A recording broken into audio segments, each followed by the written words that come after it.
करते हैं हम तेरी स्तुति हृदय की गहराइयों से। करते हैं हम तेरी स्तुति हृदय की गहराइयों से। यीशु तू ही है, तू ही है हमारा प्रभु। यीशु तू ही है, तू ही है हमारा प्रभु। महिमा हो तेरी, महिमा हो तेरी, महिमा हो तेरी, महिमा हो तेरी। ऊंचा सबसे ऊंचा, सबसे ऊंचा है तेरा है नाम। ऊंचा सबसे ऊंचा और ऊंचा है तेरा है नाम।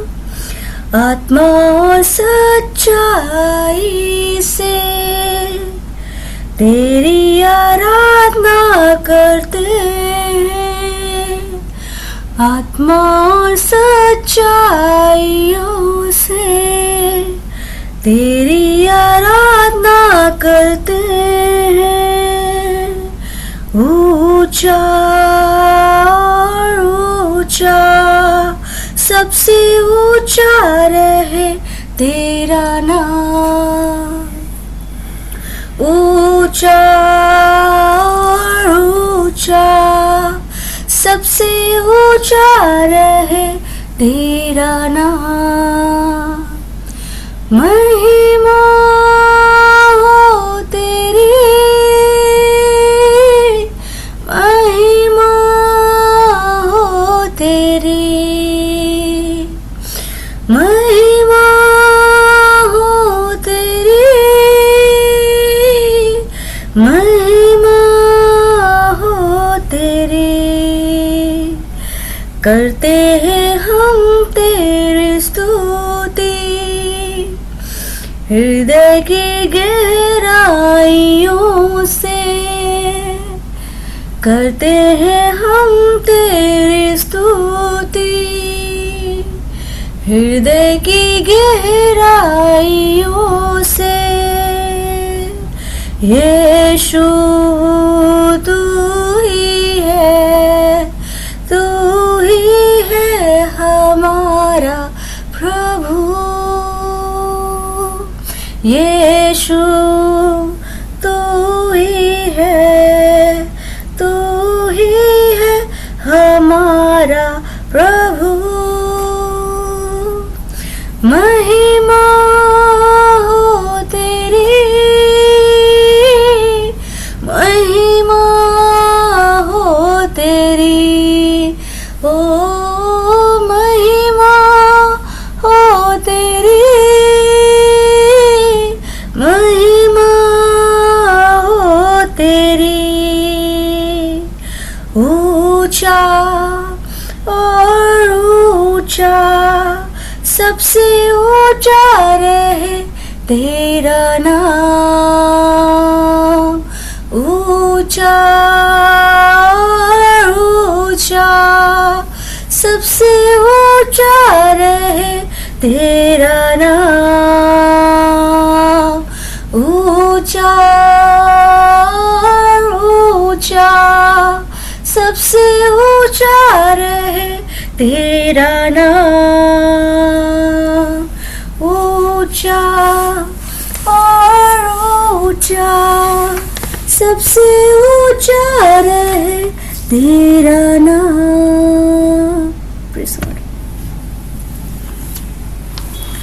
शालोम शालोम और शालोम। प्रभु यीशु की शांति हमारे बीच में बनी हुई है उसके अनुग्रह के कारण, यीशु मसीह के लहू के कारण, और उसने जो हमको एक्सेप्ट कर लिया है जैसे भी हम हैं उसके कारण प्रभु का धन्यवाद हो।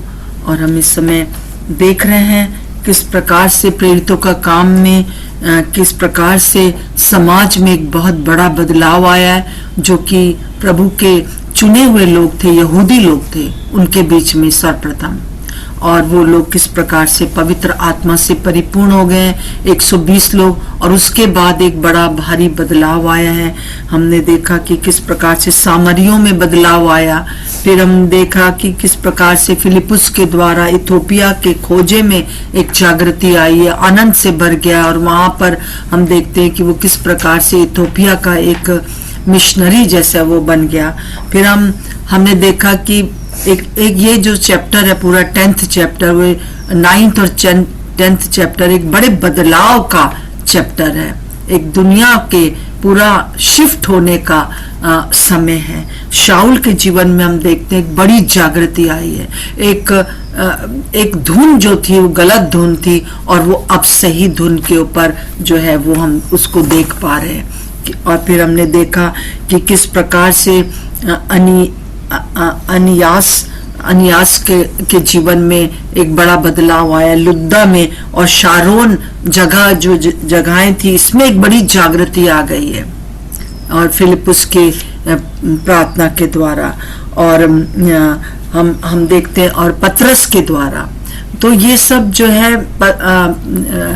फिलिपुस, पतरस और हमने देखा किस प्रकार से शुरू हुआ स्टीफनुस की मृत्यु के द्वारा, और अब जो है तबीता जिंदा हो गई पतरस के द्वारा। याफा में एक बड़ी जागृति आ गई है, याफा के आसपास एक बड़ी जागृति आ गई है। और कल हमने देखा था किस प्रकार से पतरस ये डिसाइड करता है कि अब मैं कुछ दिन यहीं पर रहूंगा, ताकि जिनके जीवनों में जागृति आई है उनको मैं सही रीति से वचन के अनुसार आगे बढ़ा सकूं। जैसे आज हमारे पास नया नियम है, पुराना नियम है, उन दिनों में नहीं होता था।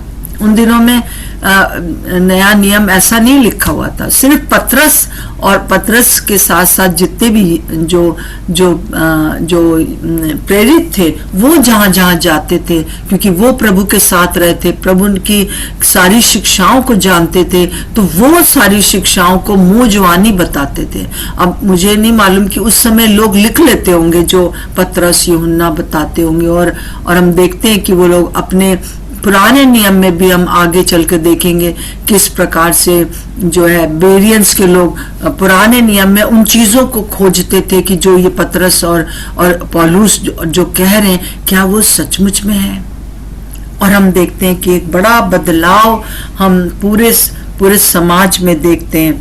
अभी तक हम देख रहे थे 9th अध्याय तक हम देख रहे थे यहूदियों के बीच में एक बड़ा बदलाव आ रहा है, क्योंकि यहूदी लोग जो थे वो ये सोचते थे कि उन्हीं को लॉ दिया गया है, उन्हीं को लैंड दिया गया है, और उन्हीं के पास लैंग्वेज है, मतलब कि उनको परमेश्वर ने चुना है, एक नियुक्त स्थान दिया है, और उनको नियम दिए हैं और भाषा दी है।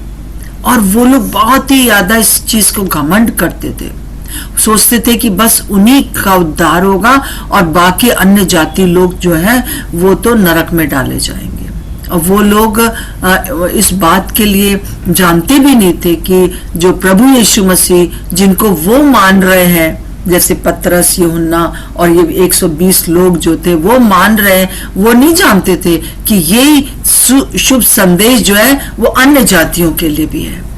परंतु हम यहाँ पर एक बड़ा बदलाव देखते हैं 10वें अध्याय में जब आते हैं, जब कुरनेलियुस के जीवन में काम होता है, तो हम यहाँ पर हम एक दोनों को देखेंगे कि उस समय सिर्फ क्या था कि अन्य जो यहूदी लोग थे वो दुनिया में चुने हुए परमेश्वर के चुने हुए लोग थे, और बाकी सब अन्य जाति थे। तो यहाँ हम देखते हैं कि पतरस के जीवन में भी काम हो रहा है, जो चुना हुआ है, पर वो सोचता था कि वही चुने हुए। और कुरनेलियस के जीवन के द्वारा भी हम देखेंगे कि अन्य जाति भी कैसे चुने हुए। दोनों के द्वारा हम देखेंगे कि हम क्या सीखते हैं एक बड़े बदलाव के लिए, एक बड़ी जागृति के लिए। और जो यहाँ पर विशेष जो वर्स यहाँ पर है वो मैं आपके सामने पढ़ना चाहती हूँ। वो है 34 वर्स। तब पतरस ने कहा, अब मुझे निश्चय हुआ कि परमेश्वर किसी का पक्षपात नहीं करता, वरन हर जाति में जो उससे डरता है और धर्म के काम करता है, मतलब सही काम करता है, वो उसे भाता है। ये वो पतरस कह रहा है जो कि ये यहूदी था और वो ये सोचता था कि बस जो है वो यहूदी लोग चुने हुए हैं, यहूदियों के बीच में मुझे काम करना है। अभी तक जो था फिलिपुस ने जो काम किया, पतरस ने जो काम किया, वो सिर्फ यहूदियों के बीच में काम हो रहा है 9वें अध्याय तक। पर हम 10वें अध्याय में एक बहुत बड़ा शिफ्ट देखते हैं। और कोई बहन पढ़ दीजिए 10 का 1 से लेकर और 8 तक पढ़ दीजिए। हाँ। कैसरिया में कुरनेलियुस नाम का एक मनुष्य था जो इतालियानी नामक पलटन का सूबेदार था। वह भक्त था और अपने सारे घराने समेत परमेश्वर से डरता था और यहूदी लोगों को बहुत दान देता और बराबर परमेश्वर से प्रार्थना करता था। उसने दिन के 3रे पहर के निकट दर्शन में स्पष्ट रूप से देखा कि परमेश्वर का एक स्वर्गदूत उसके पास भीतर आकर कहता है, हे कुरनेलियुस। उसने उसे ध्यान से देखा और डर कर कहा, हे प्रभु, क्या है? उसने उससे कहा, तेरी प्रार्थनाएं और तेरे दान स्मरण के लिए परमेश्वर के सामने पहुँचे हैं और अब याफा में मनुष्य भेजकर शमौन को, जो पतरस कहलाता है, बुलवा ले। वह शमौन चमड़े का धंधा करने वाले के यहाँ अतिथि है, जिसका घर समुद्र के किनारे है।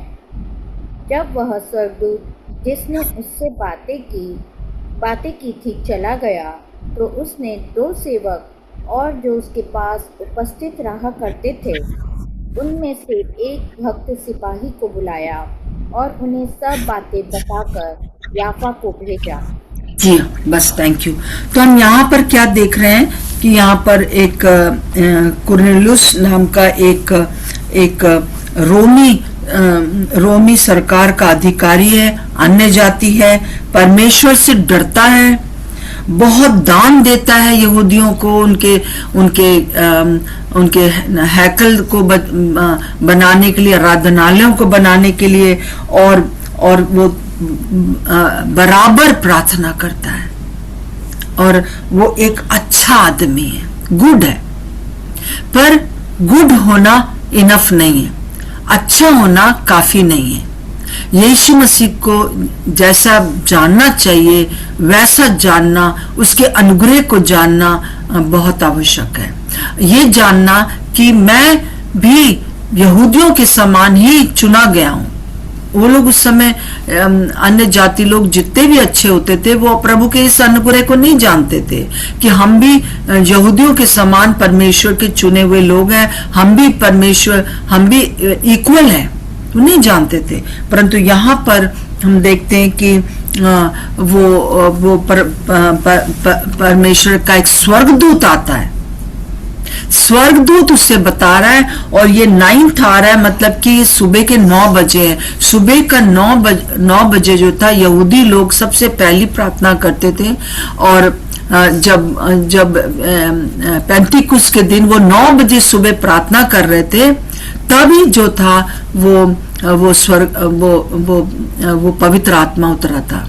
और यहाँ पर भी हम देखते हैं कि वो 9 बजे सुबह की प्रार्थना कर रहा था और स्वर्गदूत ने उसको बताया। और क्या बताया? जैसे मैंने आपको विशेष बात बताई कि वो जो 34 वर्ष में लिखा हुआ है इसी के, तब पतरस ने कहा, पतरस ने इसको जाना उससे पहले कर्नेलियस ने भी जाना कि अब मुझे निश्चय हुआ कि परमेश्वर किसी का पक्षपात नहीं करता है। जो भी परमेश्वर को हृदय से मानते हैं और उस पर विश्वास करते हैं और वही करते हैं जो परमेश्वर चाहता है, वो उसको भाते हैं। एक बहुत बड़ा बदलाव उस समय हम कलीसिया में देख रहे हैं। काफी दिन हो गए हैं प्रचार होते हुए यहूदियों के बीच में, परंतु यहाँ पहली बार जो है कुरनेलियस के घर में ये हुआ है, जो कि बहुत बड़ा अधिकारी है, बहुत अच्छा है, परंतु अच्छा होना काफी नहीं है। एक धार्मिक होना काफी नहीं है, परंतु परमेश्वर के साथ एक संबंध होना, बातचीत होना बहुत जरूरी है। अभी स्वर्गदूत बात कर रहे हैं, परंतु बाद में हम देखेंगे कैसे पवित्र आत्मा उसके ऊपर उतरते हैं और स्वर्गदूत उससे बात करते हैं। मुझे बहुत अच्छा लगता है यहाँ पर कि स्वर्गदूत उसको एकदम सही पता बता रहे कि तुम ऐसे ऐसे जाना, और इस प्रकार से वो शिमोन चमड़े का धंधा करने वाला के यहाँ पर वो रह रहा है। पतरस को बुलाओ, वो तुमको पूरे बात बताएगा। सच में अगर संसार को जानना है कि सच्चा परमेश्वर कौन है, उसके लिए ऐसे लोगों की जरूरत है, पतरस जैसे लोगों की। और हम दूसरी तरफ हम देखते हैं कि पतरस जो है वो एक तरफ तो ये 9 बजे बात हो रही है, परंतु हम देखते हैं दूसरे दिन जो है वो हम देखते हैं कि दूसरी तरफ पतरस से बात हो रही है परमेश्वर की। और वहां पर क्या बात हो रही है, ये 12 बजे है इस समय, और क्या हुआ है तो 9 से पढ़ दीजिए 16 तक, 9 से 16 पढ़ दीजिए। दूसरे दिन जब वे चलते चलते नगर के पास पहुँचे, तो दोपहर के निकट पतरस छत पर प्रार्थना करने चढ़ा। उसे भूख लगी और कुछ खाना चाहता था, परंतु जब वे तैयारी कर रहे थे तो वह बेसुध हो गया, और उसने देखा कि आकाश खुल गया और एक पात्र बड़ी चादर के समान चारों कोनों से लटकता हुआ पृथ्वी की ओर उतर रहा है, जिसमें पृथ्वी के सब प्रकार के चौपाए और रेंगने वाले जंतु और आकाश के पक्षी थे। उसे एक ऐसा शब्द सुनाई दिया, हे पतरस, उठ, मार और खा। परंतु पतरस ने कहा, नहीं प्रभु, कदापि नहीं, क्योंकि मैंने कभी कोई अपवित्र या अशुद्ध वस्तु नहीं खाई है। फिर दूसरी बार उसे शब्द सुनाई दिया, जो कुछ परमेश्वर ने शुद्ध ठहराया है उसे तू अशुद्ध मत कह। और 3 बार ऐसा ही हुआ, तब तुरंत वह पात्र आकाश पर उठा लिया गया।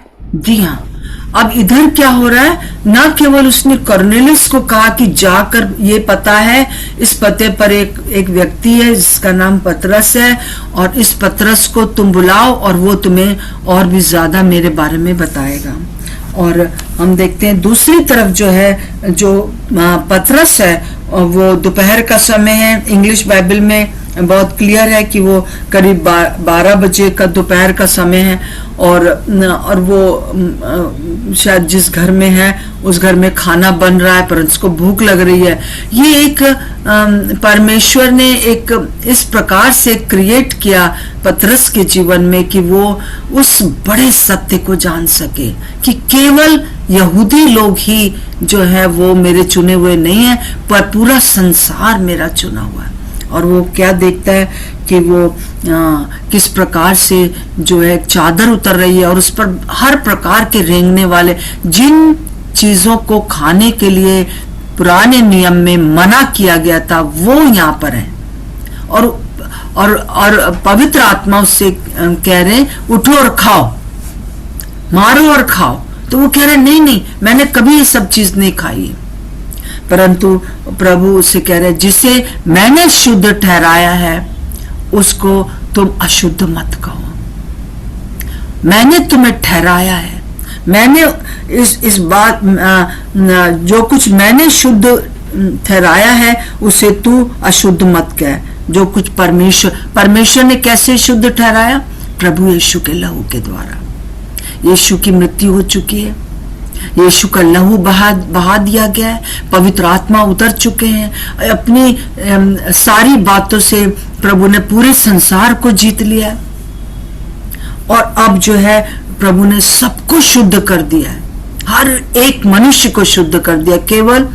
केवल अब्राहम के वंश में पैदा होने के कारण तुम शुद्ध नहीं हो, परंतु तुम जो हो सारी दुनिया शुद्ध है यीशु के लहू के द्वारा। तो अब इसको तुम अशुद्ध मत कहो, उठो खाओ।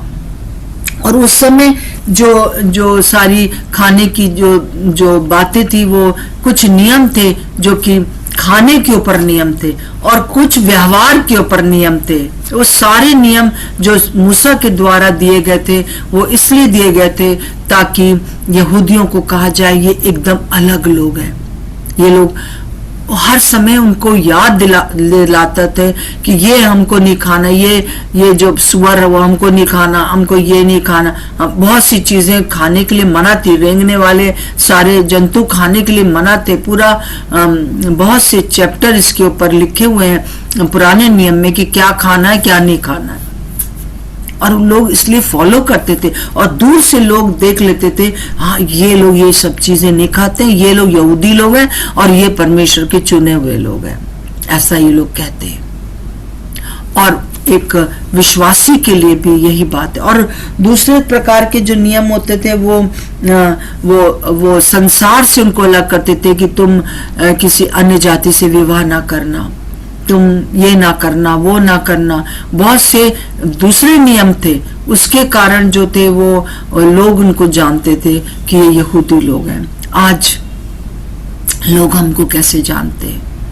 आज बहुत से नियम प्रभु ने नहीं बनाया, पर एक व्यक्तित्व बनाया है। प्रभु ने अपना जो है स्वभाव दिया है।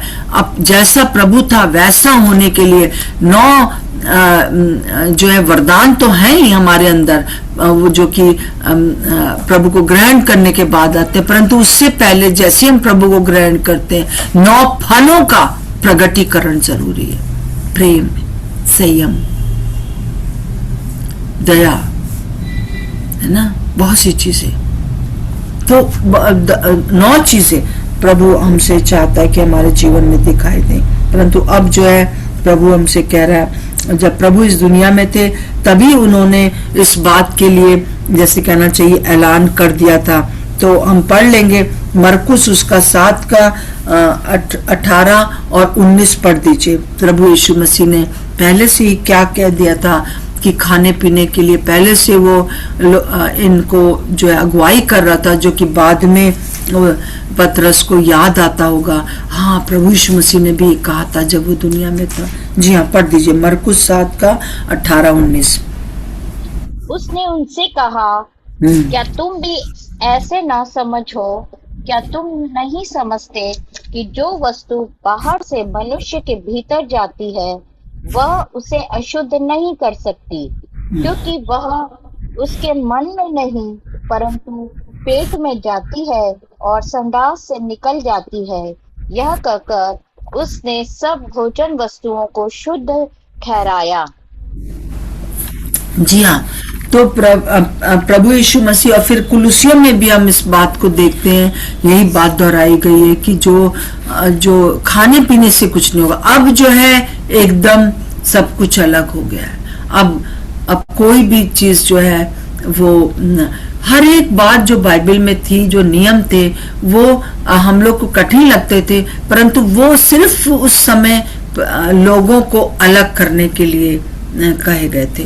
पर आज भी जो है बहुत सी चीजें कि हम दुनिया को दिखा सकें कि हम अलग किए हुए लोग हैं। अब आगे हम पढ़ेंगे 17 से 23 तक पढ़ दीजिए। जी हाँ, 17 से 23।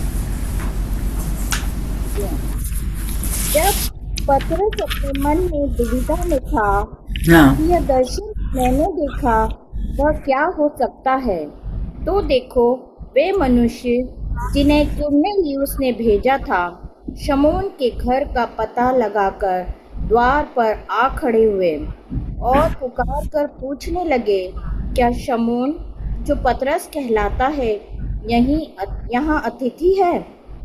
पतरस ने तो उस दर्शन पर सोच ही रहा था कि आत्मा ने उससे कहा, देख, 3 मनुष्य तेरी खोज में हैं, अतः उठकर नीचे जा और निसंकोच उनके साथ हो ले, क्योंकि मैं ही ने उन्हें भेजा है।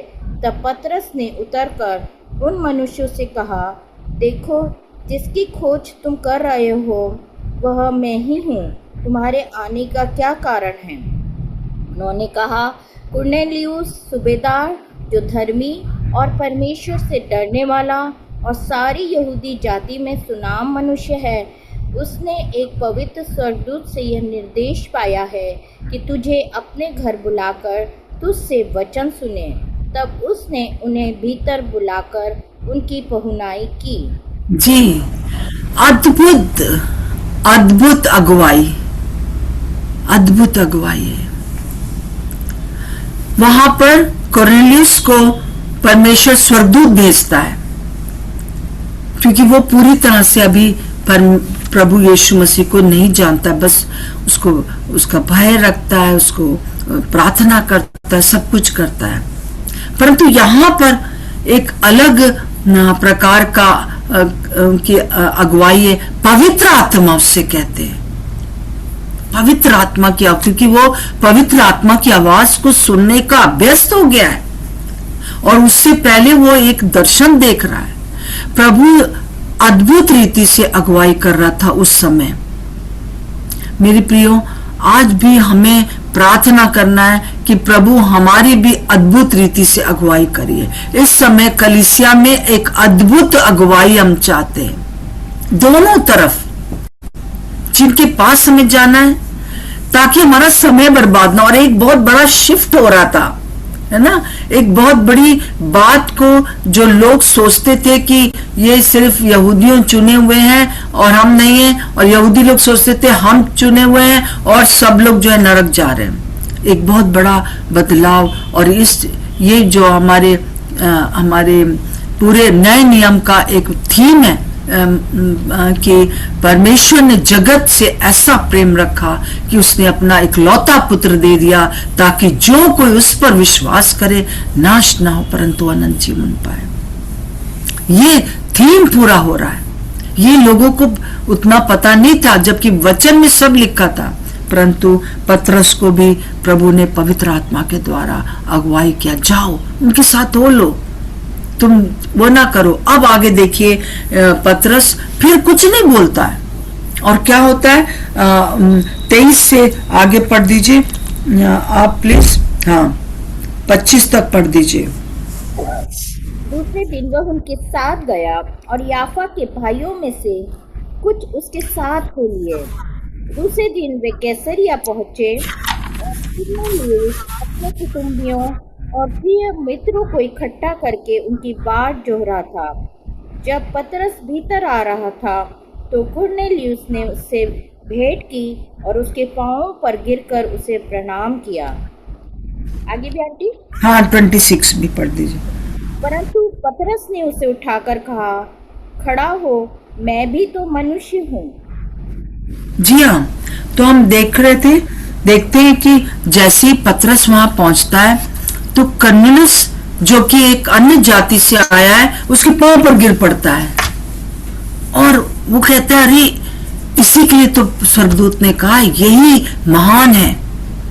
परंतु पतरस उससे कहता है, मेरे पांव ना पड़, मुझे इतना इज्जत ना दे, इतना मुझे आदर ना दे, परंतु परमेश्वर, मैं भी एक मनुष्य हूं। सो एक जो कॉन्सेप्ट होता है अन्य जाति का, कि हम किसी के भी पांव पड़ जाते हैं, किसी को भी जो है माध्यम मान लेते हैं परमेश्वर तक पहुंचने का, परंतु माध्यम केवल एक है, वो यीशु मसीह है। और वो यही बात बता रहा था उसको। और हम अब देखते हैं अपने मसीह जगत में भी देखते हैं कि कई लोग मरियम की, पौलुस की और पतरस की, इन सब की पूजा करने लगते हैं, इन सब की बड़ी बड़ी फोटो अपने घर में लगा लेते हैं और उनको ही जो है माध्यम समझते हैं। मरियम को माध्यम समझते हैं, परंतु मरियम माध्यम नहीं है। ना कोई पतरस, ना कोई संत माध्यम हो सकता है प्रभु के पिता परमेश्वर तक पहुंचने का। केवल एक ही माध्यम है और वो है यीशु मसीह। केवल उसी के द्वारा वो कह रहा है कि तुम जो हो मेरे पास आ सकते हो। जैसे कि हम पढ़ते इब्रानियों 4:16 में, और इब्रानियों में और जगह भी पढ़ते, याव के साथ अनुग्रह के सिंहासन तक हम पहुंच सकते हैं। कैसे?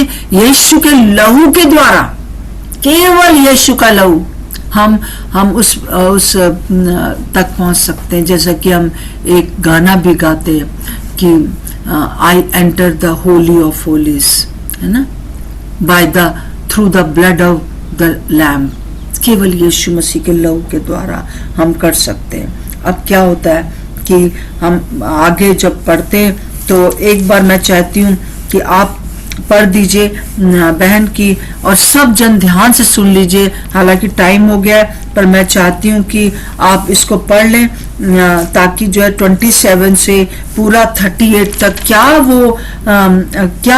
क्या पौलुस जो है, पतरस जो है, सॉरी, वो क्या उपदेश क्या दे रहा है। पढ़ दीजिए। जी हाँ। और उसके साथ बातचीत करता हुआ भीतर गया और बहुत से लोगों को इकट्ठे देखकर उनसे कहा, तुम जानते हो कि अन्य जाति की संगति करना या उसके यहाँ जाना यहूदियों के लिए अधर्म है, परंतु परमेश्वर ने मुझे बताया है कि किसी मनुष्य को अपवित्र या अशुद्ध न कहूँ। इसीलिए मैं जब बुलाया गया तो बिना कुछ कहे चला आया। अब मैं पूछता हूँ कि मुझे किस काम के लिए बुलाया गया? कुरनेलियुस ने कहा, इसी घड़ी पूरे 4 दिन हुए मैं अपने घर में तीसरे पहर प्रार्थना कर रहा था, तो देखो एक पुरुष चमकीला वस्त्र पहने हुए मेरे सामने आ खड़ा हुआ और कहने लगा, हे कुरनेलियुस, तेरी प्रार्थना सुन ली गई है और तेरे दान परमेश्वर के सामने स्मरण किए गए हैं। इसलिए किसी को याफा भेजकर शमून को, जो पतरस कहलाता है, बुला। वह समुद्र के किनारे शमून चमड़े का धंधा करने वाले के घर में अतिथि है। तब मैंने तुरंत तेरे पास लोग भेजे और तूने भला किया जो आ गया। अब हम सब यहाँ परमेश्वर के सामने हैं, ताकि जो कुछ परमेश्वर ने तुझसे कहा है उसे सुने।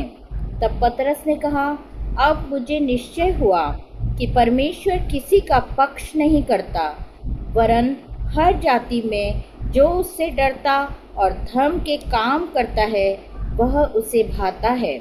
जो वचन उसने इस्राएलियों के पास भेजा जब उसने यीशु मसीह के द्वारा, जो सबका प्रभु है, शांति का सुसमाचार सुनाया, यह वचन तुम जानते हो, जो यूहन्ना के बपतिस्मा के प्रचार के बाद गलील से आरंभ होकर सारी यहूदिया में फैल गया। परमेश्वर ने किस रीति से यीशु नासी को पवित्र आत्मा और सामर्थ से अभिषेक किया, वह भलाई करता और सब कुछ जो शैतान के सताए हुए थे अच्छा करता फिरा, क्योंकि परमेश्वर उसके साथ था।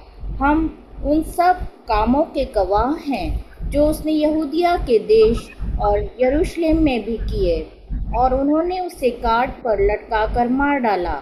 उसको परमेश्वर ने तीसरे दिन जिलाया और प्रकट भी कर दिया है, सब लोगों पर नहीं वरन उन गवाहों पर जिन्हें परमेश्वर ने पहले से चुन लिया था, अर्थात हम पर, जिन्होंने उसके मरे हुए में से जी उठने के बाद उसके साथ खाया पिया। और उसने हमें आज्ञा दी कि लोगों में प्रचार करो और गवाही दो कि यह वही है जिसे परमेश्वर ने जीवितों और मरे हुओं का न्यायी ठहराया है। उसकी सब भविष्यवक्ता गवाही देते हैं कि जो कोई उस पर विश्वास करेगा उसको उसके नाम के द्वारा पापों की क्षमा मिलेगी।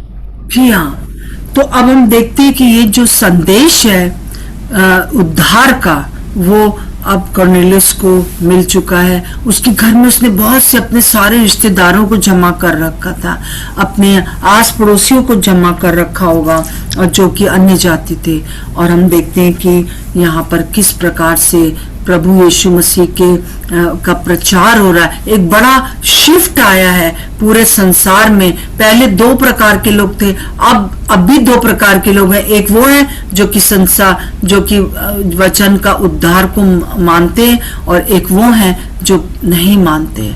सो प्रभु का हम धन्यवाद देते हैं। और हम फिर आगे हम और कल पढ़ेंगे, क्योंकि मैं नहीं चाहती हूँ कि हम लोग जल्दी जल्दी जाएं, परंतु आज के लिए आप इतना देख लीजिए कि प्रभु का जो संदेश है वो यीशु मसीह का संदेश दे रहा है।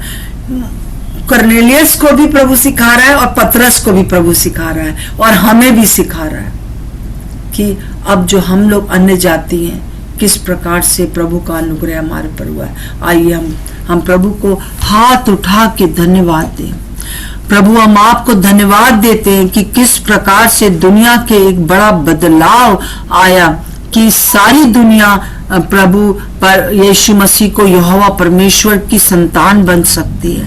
जितनों ने उसे ग्रहण किया, उसने उन्हें परमेश्वर की संतान होने का अधिकार दिया। वो किसी के ऊपर भी किसी का भी पक्षपात नहीं करता है। प्रभु, हम आपको धन्यवाद देते हैं कि यहूदियों का जो ये एक बात थी वो टूट चुकी है कि केवल वही चुने हुए हैं, परंतु प्रभु यीशु मसीह, हम इस समय अपने आप को आपके अधीन कर देते हैं। हम धन्यवाद देते हैं यीशु के लहू के लिए, जो कि हमको उसकी संतान बना देता है। हम यार से प्रभु के पास आ सकते हैं। हमें किसी भी चीज की घटी कमी नहीं होती है प्रभु जी, जब हम आपके पास आते हैं। हम धन्यवाद देते हैं। इस समय मैं प्रार्थना करती हूँ प्रभु जी कि जैसा अद्भुत रीति से आपने कुरनेलियुस को अगुवाई करी, कि कैसे सही पता, और प्रभु जी कैसे आपने पतरस की अगुवाई की कि दर्शन के द्वारा वो बचपन से जो एक पूर्व धारणा थी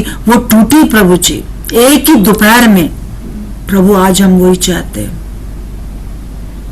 और हम आपको धन्यवाद देते हैं कि आप किसी का पक्षपात नहीं करते। हम आपको धन्यवाद देते हैं प्रभु। अपना हाथ उठाकर हम आज यही प्रार्थना करते हैं, हमें भी प्रभु जी इसी प्रकार से आप अगुवाई करिए, हमारी अद्भुत रीति से अगुवाई कीजिए। हमें इस समय प्रभु सचमुच में पवित्र आत्मा की आवाज सुनने का और दर्शन देखने का हमको आप प्रभु वरदान और भी ज्यादा उंडेल दीजिए। और प्रभु जी साथ साथ में प्रभु हमें स्वर्गदूतों की भी सेवा चाहिए, स्वर्गदूतों की भी सेवा चाहिए प्रभु। इस संसार में हम अकेले नहीं हैं। हम आपको धन्यवाद देते हैं कि पवित्र आत्मा हमारे साथ है और स्वर्गदूत हमारी सेवा के लिए हमारे साथ हैं। हम प्रभु को धन्यवाद देते हैं इस समय, और हम प्रार्थना करते हैं प्रभु जी कि इन अंतिम दिनों में आपका प्रचार और भी ज्यादा होता जाएगा। हमें हर एक प्रकार की बेकार की चीजों से बचा के रखिए प्रभु जी। हम धन्यवाद देते हैं इस समय पतरस के जीवन के लिए, कि जबकि वो एक शादीशुदा था, परंतु वो अपना घर परिवार छोड़कर प्रभु जी एक ही धुन में लगा हुआ था कि उसको परमेश्वर का काम करना है। प्रभु, आइए हमारी सहायता कीजिए पवित्र आत्मा, कि हमारे लिए प्रथम स्थान प्रभु की आवाज हो जाए, प्रभु की आवाज हो जाए। हमें सिर्फ आपकी आवाज सुनना है प्रभु जी। दुनिया की सारी बातें तो हमें करना ही है, जो हम खास तौर से यहाँ पर जुड़े हुए हैं, हम अपने आप को आपके अधीन करते हैं। आज हम प्रार्थना करते हैं कि हमें स्वर्गदूतों की सेवा के द्वारा आशीष मिले, हमें पवित्र आत्मा की अगुवाई मिले। यीशु मसीह के नाम से मांगते हैं, आमीन और आमीन। प्रभु का धन्यवाद हो आप सबके लिए जो मेरे साथ जुड़े हुए हैं। आज ट्यूसडे है, आज शाम को हम मीटिंग में मिलेंगे। जी मेरे लिए प्रार्थना करिए, तबीयत बहुत खराब है। अच्छा ठीक है, प्रार्थना करती हूँ। प्रभु यीशु मसीह समय अंजनी के लिए और भी जो लोग की तबीयत खराब है उन सब के लिए हम प्रार्थना करते हैं यीशु मसीह के नाम से पूरी तरह से चंगाई प्राप्त हो सके। जैसे पहले शताब्दी में प्रभु लोग चंगे होते थे, लंगड़े 8 साल के लेटे हुए बेड रिडन बिल्कुल खड़े हो जाते थे, मुर्दे जिलाए जाते थे तबीता के समान। प्रभु हम प्रार्थना करते हैं वही जीवित होने की सामर्थ्य इस समय हम सबके जीवन में काम करे। अगर किसी के माइग्रेन की प्रॉब्लम है वो दूर हो, यदि किसी को प्रभु जी कोई भी और प्रॉब्लम्स है वो जाती रहे। प्रभु किसी को मोनोपोज का प्रॉब्लम हो रहा है वो यीशु के नाम से बिल्कुल ठीक हो जाए। पिता परमेश्वर आपका धन्यवाद हो, आपने हमारी प्रार्थना को सुन लिया। हम एक बड़ी बड़ी गवाहियां सुनने जा रहे हैं प्रभु जी। आपने कहा है कि मैं पहले के समान और भी ज्यादा कलीसिया में काम करूंगा, कलीसिया के द्वारा काम करूंगा। यीशु मसीह के नाम से मांगते हैं, आमीन और आमीन। प्रभु का धन्यवाद हो। अगर कोई भी गवाही होती है प्लीज मुझे जरूर से आप इसी मगदलिनी जागृति ग्रुप पर ही आप मुझे भेज सकते हैं। वह आपका संदेश कोई दूसरा नहीं पढ़ पाएगा, सिर्फ मैं पढ़ती हूँ। आप लोग मत सोचिए कि एक ग्रुप है जिसमें सब एक दूसरे का संदेश पढ़ सकते, नहीं। बस आप एक से संदेश मेरे से प्राप्त करते हैं और आपका जो संदेश आता है या कोई भी वॉइस मैसेज आता है वो सिर्फ मैं पढ़ सकती हूँ और कोई नहीं, ठीक है। सो आप अपना कुछ भी मुझे भेज सकते हैं, फिर मैं आपको फोन करके बात कर सकती हूँ। सबको जय मसीह की। प्रभु आप लोग के साथ है। जय मसीह, जय मसीह, जय मसीह, जय मसीह, जय मसीह, जय मसीह की। जिन्होंने अपना पर्दा खोल रखा है उसके लिए धन्यवाद। हाँ, मैं देखना चाहती हूँ आपके चेहरे। शशि धन्यवाद, रूबी, रेनू, प्रभु शशि आपको धन्यवाद, बहन आशा आपको धन्यवाद। आपका VIVO का हटाकर अपना नाम लिख लीजिए, ठीक है। हाँ, मरियम बहन थैंक यू। आर्यन कुमार की मम्मी धन्यवाद। सबको जय मसीह की। शालोम शालोम और शालोम। आज शाम को फिर मिलते हैं।